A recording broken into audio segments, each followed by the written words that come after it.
Our next presentation will be from Judy Bendit with the JawDropper.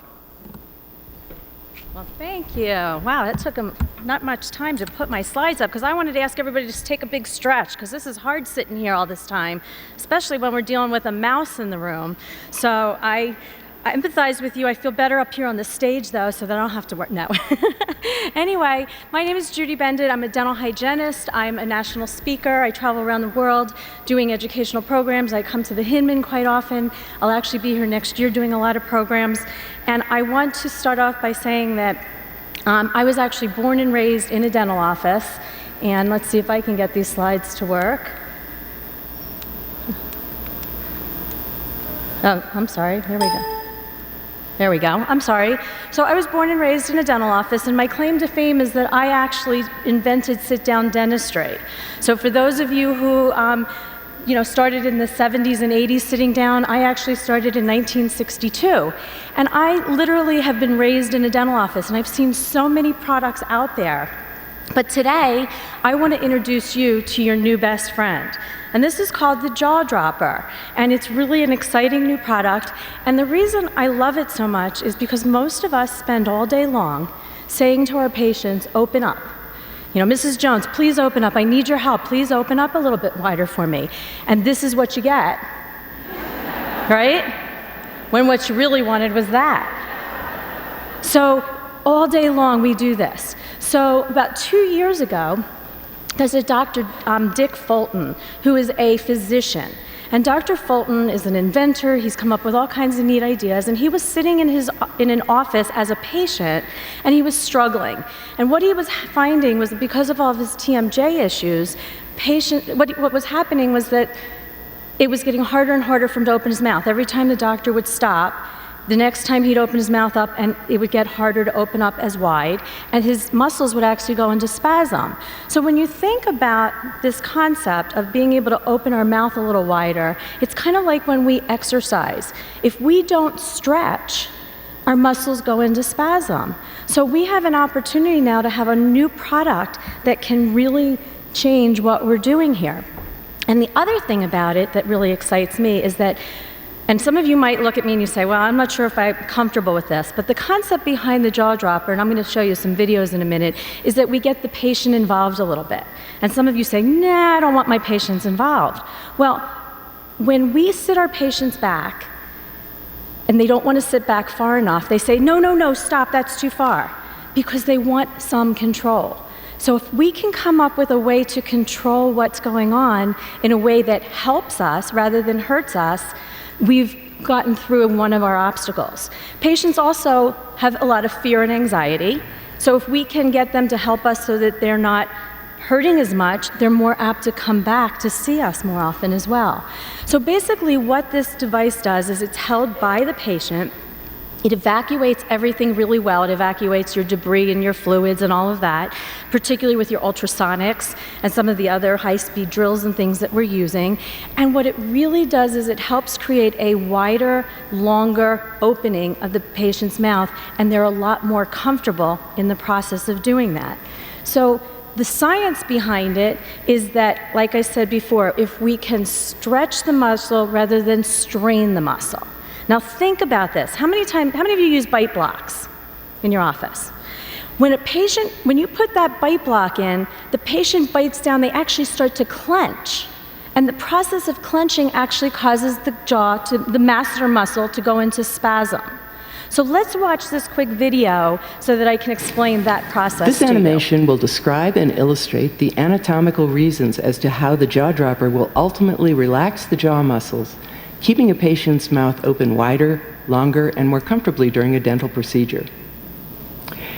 Here are the major muscles responsible for closing the jaw: the masseter muscle, the temporalis muscle, and the medial pterygoid muscle. Here are the smaller and more delicate muscles responsible for opening the jaw: the lateral pterygoid muscle and the digastric muscle. Together, these muscles are known as the muscles of mastication. Here is the jaw at 90% occlusion. This is the normal and most comfortable resting position for the average human. The average maximum jaw opening is 50 millimeters and is demonstrated here. With the jaw opened at 50 millimeters, Here are the opening jaw muscles, the lateral pterygoid muscle and the digastric muscle. With the jaw opened at 50 millimeters, here are the closing jaw muscles, the masseter muscle, the temporalis muscle, and the medial pterygoid muscle. We will now demonstrate what typically happens to the jaw muscles over time during a dental procedure. After 10 minutes during a dental procedure, the jaw muscles become fatigued and strained.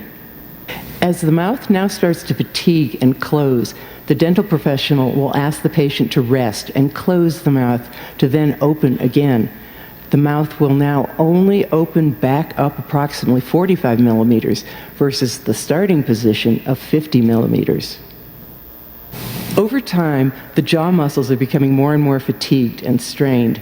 After 20 minutes, the mouth will only open back up to approximately 35 millimeters. After 30 minutes, the mouth will only open up to approximately 30 millimeters. Each closing of the mouth is causing the dental professional to not only have less access to the mouth, but also having to ask the patient to close their mouth more frequently, ultimately interrupting valuable and expensive procedure time. So the way I look at it, this is basically our dental assistant. It's our third hand. It's an opportunity for us to use our dominant hand to do the work that we have to do. We can also use, some of us like some of these new high-speed evacuation products, mirror suctions, things like that. So we can be using the high speed and the low speed. So this actually goes into the slow speed evacuation. So it replaces the saliva ejector, but it's doing something so much more significant than anything we've ever been able to do with it before. So now that I've explained the issues with the muscles, I want to actually show you how the product works. Congratulations on choosing to use the JawDropper. This video is intended to help your practice introduce the JawDropper to your patients.